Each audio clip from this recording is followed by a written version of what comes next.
দেখলাম আমাদের হুমায়ুন বাবু, হুমায়ুন কবির আমার সঙ্গে মুর্শিদাবাদে জলসায় ছিলেন। তিনি এলান করেছেন মুর্শিদাবাদে বাবরি মসজিদ তৈরি করব। আমি বলেছি আমিও টাকা দেবো ইনশাআল্লাহ। আর আমি আপনাদেরকে বলে যাচ্ছি, আল্লাহ যদি চায় পশ্চিম বাংলার প্রত্যেকটা জেলায় একটা করে আমরা বাবরি মসজিদ করব।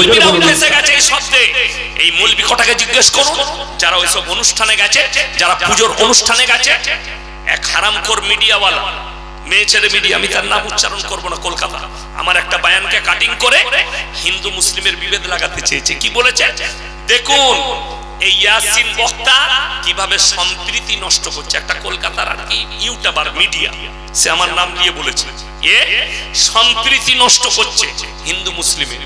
যদি সম্প্রীতি এইটা হয় যে ধর্ম যার যার উৎসব সমান, মুসলমানরা পুজোতে যাবে, অনুষ্ঠানে যাবে, সেই হারামখোর থেকে বলতে চাই যদি বাপের বেটা হও, কুরবানির দিন আমি দুটো ষাঁড় জবাই করব, সবাইকে আমার ঘরে দাও দাও, আমি নিজে রান্না করে খাওয়াবো, দেয়া যাবে?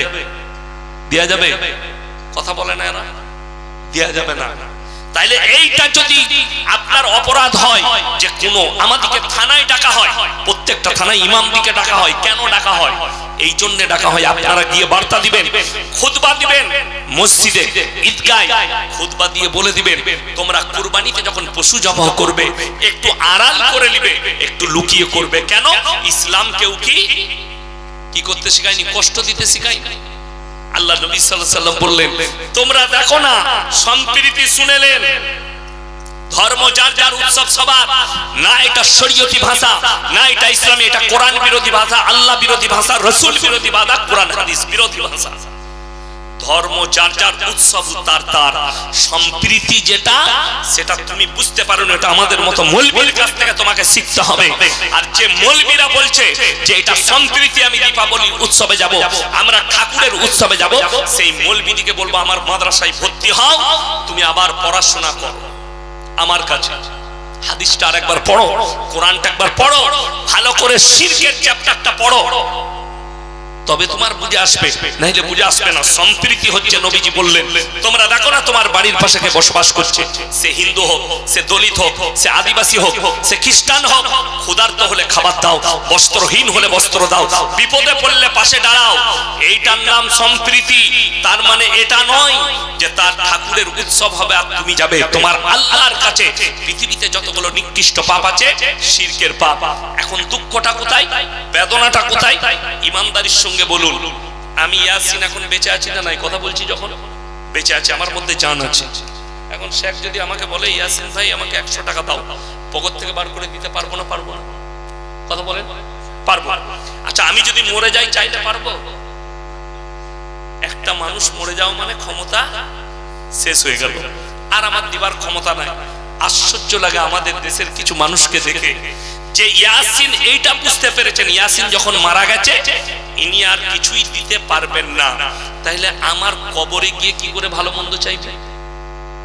আমি গোদা বাংলায় বলছি, কথাটা বুঝাতে পারলাম না? পারলাম না? গোদা বাংলায় বড় আশ্চর্যের বিষয়।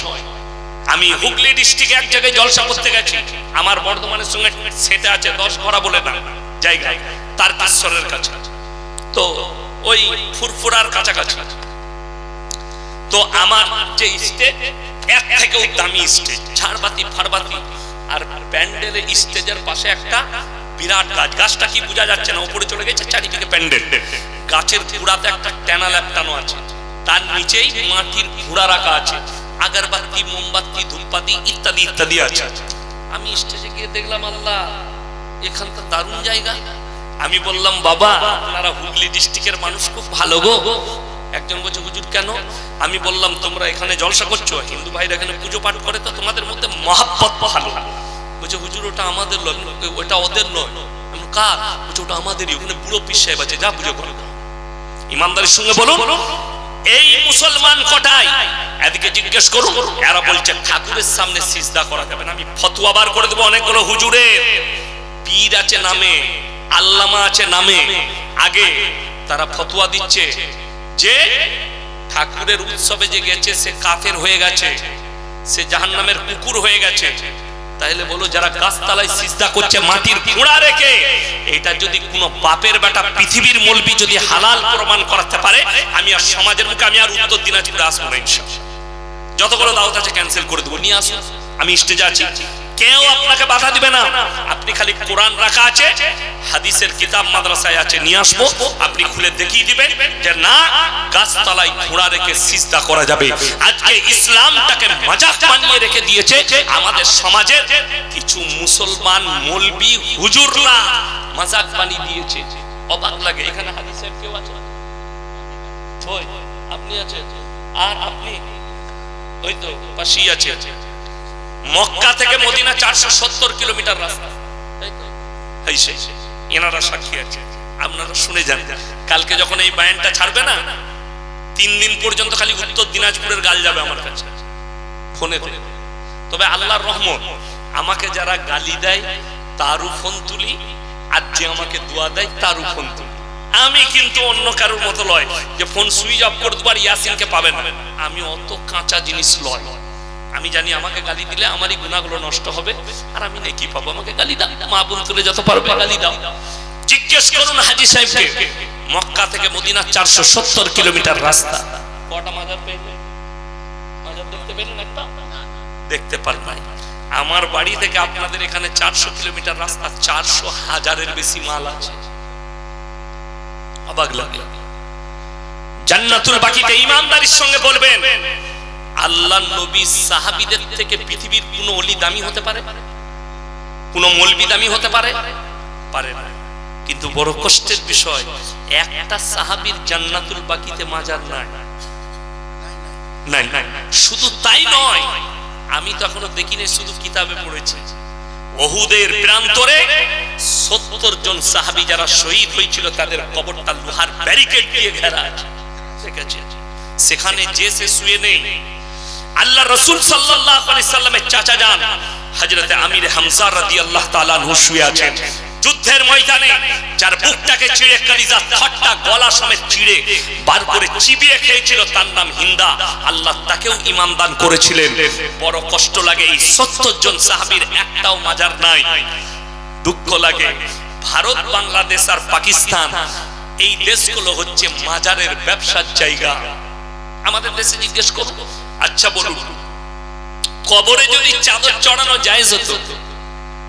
ইনাদিকে জিজ্ঞেস করুন, আল্লাহ নবীর কবরে কটা চাদর চড়িয়েছিল? ঝাঁটা জুতো মারবে চাদর নিয়ে গেলে। কি মারবে বললাম? ঝাঁটা জুতো।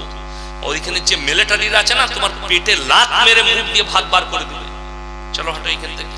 ওটা তো দূরের কথা, কেউ যদি খালি আল্লাহ নবীর কবরের কাছে গিয়ে খালি যদি এইরকম করে, হাত করে বেরিয়ে ভেঙে দিবে। ঠিক বলেছি? বেরিয়ে ভেঙে দিবে। কবর জিয়ারত করতে পারো, কিন্তু ওখানে হাত তোলা যাবে না। বড় কষ্ট লাগে। কবরে চাদর চড়ানো জায়েজ হলে আল্লাহর রাসূলের কবরটা আসমান পর্যন্ত হিরে মতি মুক্ত চাদরে ঢেকে যাবে। তোমার মতো ট্যানার চাদর নয়। দেশে এসে চায়ের দোকানে গল্প করছে, আমি না খাজা বাবার মাজারে একটা চাদর চড়িয়ে এলাম। হারামখোর, খাজা বাবাকে ঠান্ডা লাগেনি। তোর পাশের গরিব যারা আছে, ওই 5000 টাকার যদি 100টা করে 50টা চাদর কিনতিস গায়ের, আর শীতকালে গরিব দিকে দিতিস, আমার আল্লাহ রাজি হয়ে যেত, আর তোর গুনাহটাও ক্ষমা হয়ে যেত। বড় কষ্ট লাগে, অবাক লাগে। চাদর দিচ্ছে। আমি হায়দ্রাবাদে 2 বার জলসা করেছি। জলসা শেষ করলাম রাত 1টায় এক জায়গায়। তারপরে আমার হুগলি ডিস্ট্রিক্টের এক ভাই তারকেশ্বরের কাছে খুব ভক্ত, সে বললেন, মলি সাহেব আপনি আমার সাথে চলুন, আমার ফ্ল্যাটে থাকবেন, আর আমি আপনাকে ছাড়তে যাবো। আমি বললাম, ভাই আজকে রাত্রে ঘুমাবো না, আমি ও প্লেনে ঘুমিয়ে নেবো, আর কাছে জলসা আছে, ঘুমিয়ে দেবো, চল চল। বলে তাহলে চলুন। গাড়ি নিয়ে বেরোলাম ঘুরতে। প্রথমে অনেক জায়গা ঘুরলাম, চারমিনারে গেলাম, তারপরে এক জায়গায় আইসক্রিম খেলাম, লাস্টে ফজরের নামাজটা পড়লাম। ওখানে একটা ওই মসজিদের কাছে গোল মসজিদ আছে, ওই বড় মসজিদটার কাছে আমি ওই গোল মসজিদে ফজরের নামাজটা পড়লাম।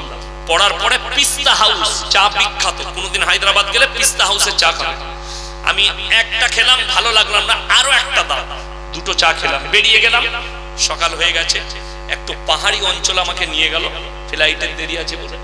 তো 4-5 জন আমার সাথে, ওর সঙ্গে আরো 2 জন ছিল। আমাকে একজন বলছে যে হুজুর একটা কথা জিজ্ঞেস করবো। করো, কি হয়েছে? বলছে এখানে লোক মারা গেলে কবরের ওপরে ফুলের চাদর দেয়।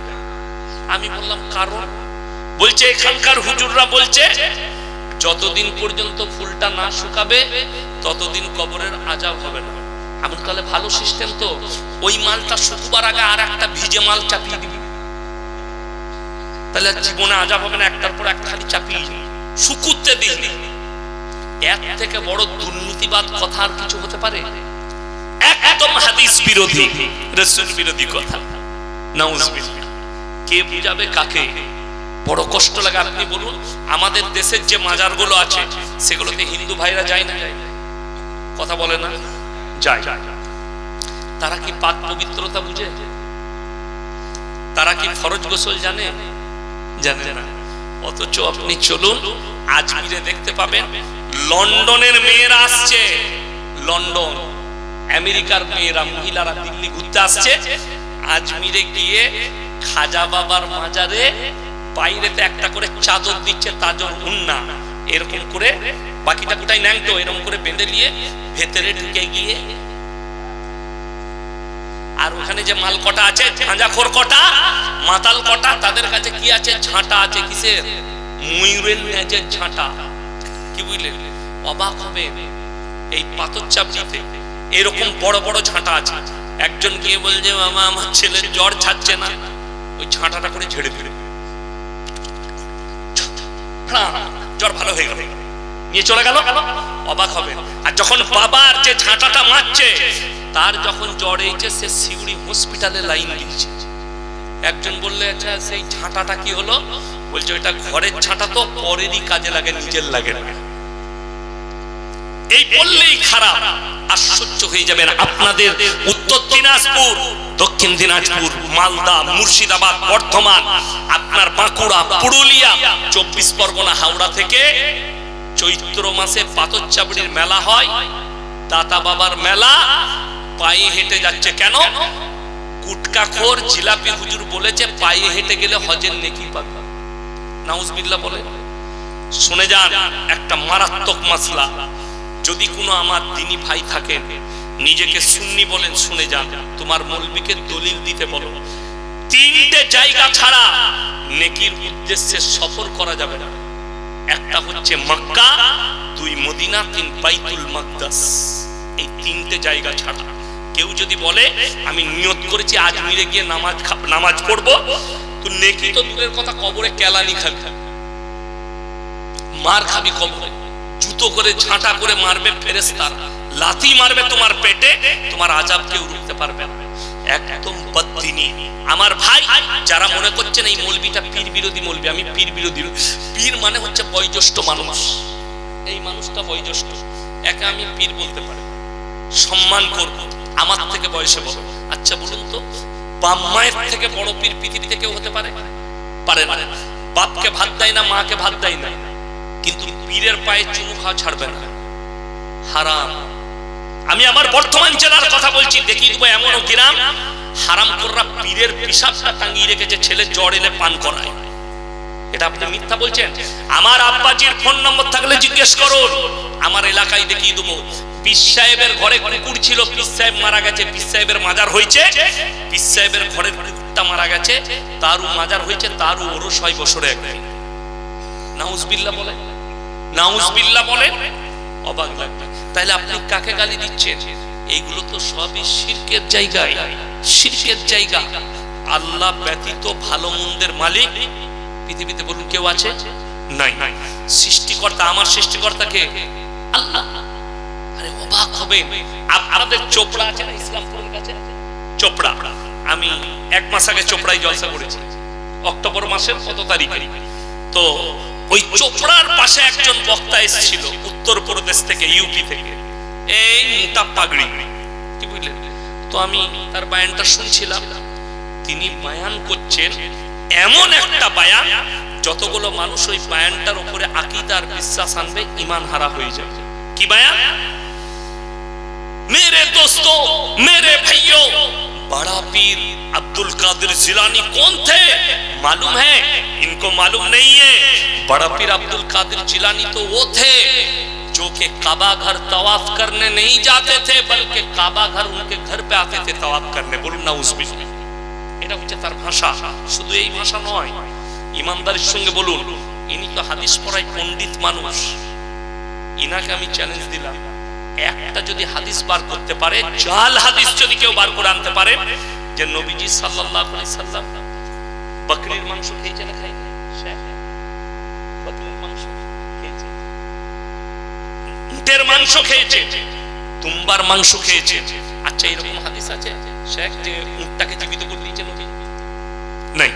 কিন্তু শুনেলেন সিন্নি খোরের বয়ান শুনেন, গুটকা খোরের ভাইয়েরা, আমার মায়েরা বোনেরা, বড় পীর আব্দুল কাদের জিলানী দস্তরখানে দেশি মুরগি দিয়ে ভাত খাচ্ছেন। আমাদের আজকে দেশি মুরগি দিয়েছে খেতে, আমিও খেলাম দেশি মুরগি, কি বুঝলেন? দেশি মুরগি দিয়ে ভাত খাচ্ছেন, হাড্ডি গুলো একদিকে রাখছেন। আচ্ছা, আমরা খাবার সময় হাড্ডি গুলো এরকম ছুটছিলাম? আমি তো দস্তরখানি রেখেছি, জায়গাটা দিয়েছে সেখানে রেখেছি জড়ো করে। তো কি করছে? বলছে এক জায়গায় জড়ো করে রাখছেন। তেনার মুরিদ জিজ্ঞেস করলে, বাবা আপনি এই হাড্ডিগুলো এইভাবে জড়ো করে রাখছেন কেন? বড় পীর উত্তর দিলেন, এই মুরগিটাকে আমি খাওয়ার পরে আবার জীবিত করে দেব। যা বুঝে কথা, কোথায় লেখা আছে নিজেও জানে। এটা ইসলাম বিরোধী কথা, রাসূল বিরোধী কথা। শুধু তাই নয়, বক্তব্য হচ্ছে চপড়ায় বক্তব্য দিচ্ছে। কি বক্তব্য? मेरे दोस्तों, एक वक्त था फजर की नमाज के वक्त है, और फजर की नमाज के वक्त में मस्जिद में भीड़ से पूरा भर चुका है, पूरा मस्जिद भर चुका है, बाहर आदमी खड़े हो गए, और उसका इमामत कौन कर रहा था? बड़ा पीर अब्दुल कादिर जिलानी। और जब इमामत किया और जब सलाम कर दिए, उसके बाद बड़ा पीर ने ऐलान किया, जो लोग हमारे पीछे फजर के नमाज पढ़ दिया सबको अल्लाह जन्नती बना देंगे। नाउजुबिल्लाह बोले। নবীজি পেছনে সাহাবীরা নামাজ পড়েছেন না পড়েন? আল্লাহর নবীর একটা হাদিস দেখিয়ে দেখ যে নবীজি বলেছেন, আমার পেছনে যারা নামাজ পড়েছো তারা সবাই জান্নাতি। তাহলে তো মুনাফিক জান্নাতে চলে যাবে। নবীর পেছনে মুনাফিকরা নামাজ পড়েছে, বেঈমান কাফেররাও লুকিয়ে নামাজ পড়েছে নবীজির পেছনে। যারা মুনাফিক ছিল, সূরা মুনাফিকুন অবতীর্ণ হয়েছে, নবীকে এসে বলতো, আপনি আল্লাহর রাসূল। আল্লাহ উত্তর দিলেন, হে নবী, এরা মুনাফিক। যারা আপনার সামনে বলছে আমরা বিশ্বাস করি আপনি আল্লাহর রাসূল, তারা এটা বিশ্বাস করে, মন থেকে করে না, তারা হচ্ছে মুনাফিক। তারা পেছনে গিয়ে আর এক কথা বলে। এটা কোরআন আল্লাহ অবতীর্ণ করেছেন নবীজির উপরে, তাহলে তারা জান্নাতে যাবে। নবীজি এরকম তো এলান করেননি যে আমার পেছনে যারা নামাজ পড়লে সবাই জান্নাতি। আশ্চর্যের বিষয়, আজকের দিনে আব্দুল কাদের জিলানী রাহমাতুল্লাহ আলাইহি জীবিত থাকলে এদেরকে কাফের ফতোয়া দিত, এদিকে বদ্দিন বলে ফতোয়া দিত। তার নামে এত মিথ্যাচার হয়েছে, এত মিথ্যাচার করছে, অবাক হয়ে যাবেন। শুধু ওইটা নয়,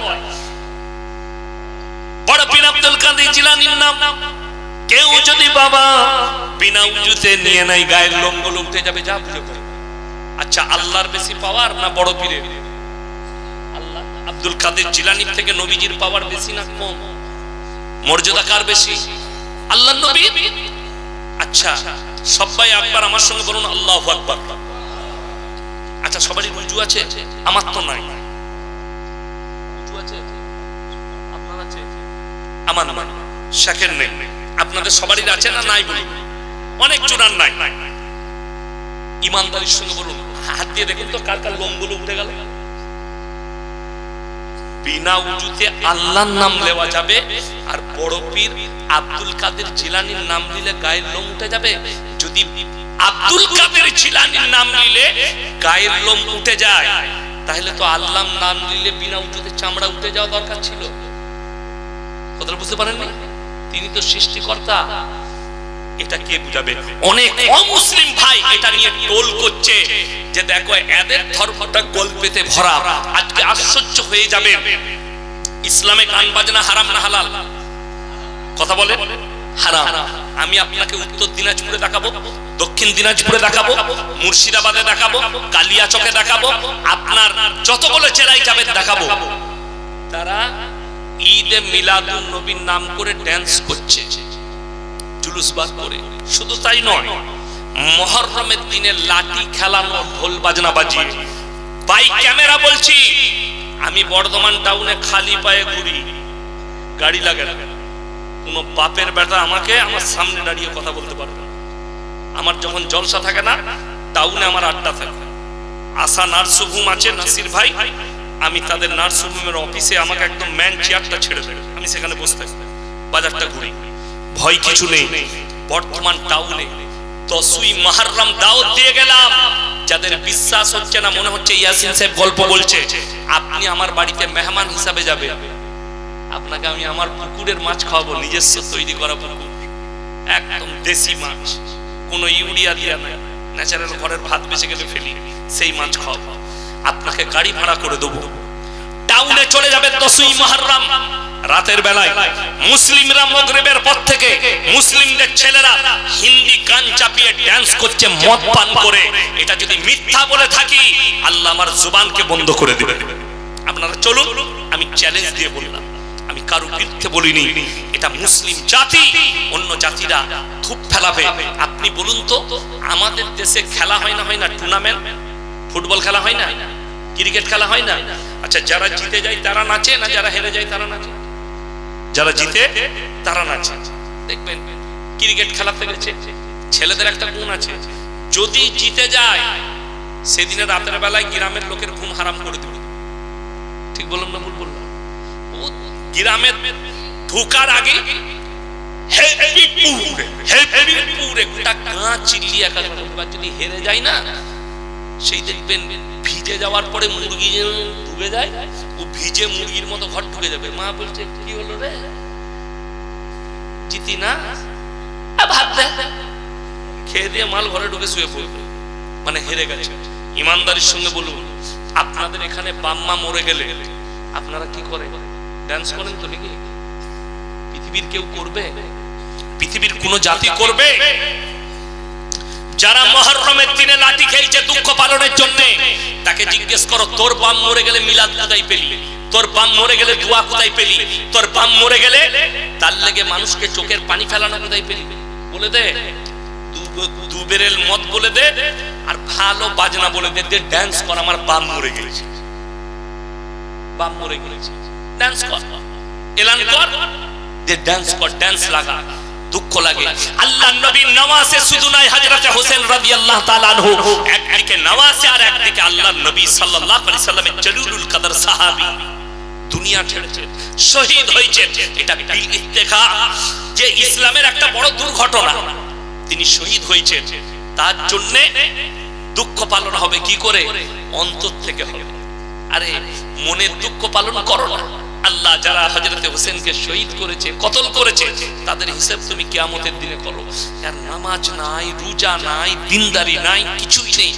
আমি আমার জীবনে প্রথম যখন ফারেক হয়, আমি বর্ধমান টাউনে একটা মাদ্রাসায় চাকরি করতাম। খাগড়াগড় কাণ্ড শুনেছিলেন? বর্ধমানে খাগড়াগড় কাণ্ড হয়েছিল।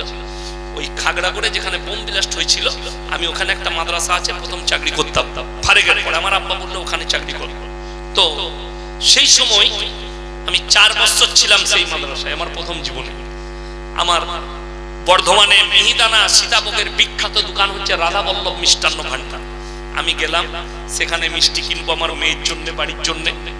তো আমি মিষ্টি নিচ্ছি, আর ওই দিকের একটা কোন পাড়ার ছেলে আমাকে চিনে, সে পেরিয়ে যাচ্ছে খালি পায়ে, কোমরে একটা দড়ি আছে, পাটা খালি, হাতে থামস আপের বোতল। কিসের বোতল বললাম? Thums up. আর হুজুর ভালো আছেন? আমি ভালো আছি। বলছে হুজুর আমার মনটা ভেঙে যাচ্ছে, আমি 3 দিন পানি পান করিনি। কেন বাবা? বলছে হযরতে হোসেন কারবালার প্রান্তরে 3 দিন পানি পাইনি, তাই আমি 3 দিন পানি পান করব না। আমরা ওই যে হাতেদের থামস আপের বোতল, বলছে বাকি সব চালাচ্ছি। তখন আমি বুঝতে পারলাম ওই মালটাও হাফ গ্লাস চালিয়েছে, ওটাও হাফ গ্লাস চালিয়েছে। আরে এটা কোথায়? আরে মুর্শিদাবাদ থেকে যাচ্ছে, আমার গ্রামের শিক্ষিত একজন ছেলে, সে তার শ্বশুর ঘরে কোথায় দেখে এসছে, আমাকে বলছে ইয়াসিন ভাই তোমরা কি জলসা করছো, কি নামাজ পড়ো? কেন? বলছে আমি তো গেলাম শ্বশুর ঘর দিয়ে, বলছে সেখানে তো দেখছি মুসল্লা, আগুনের উপরে মুসল্লা বিছিয়ে নামাজ পড়ছে।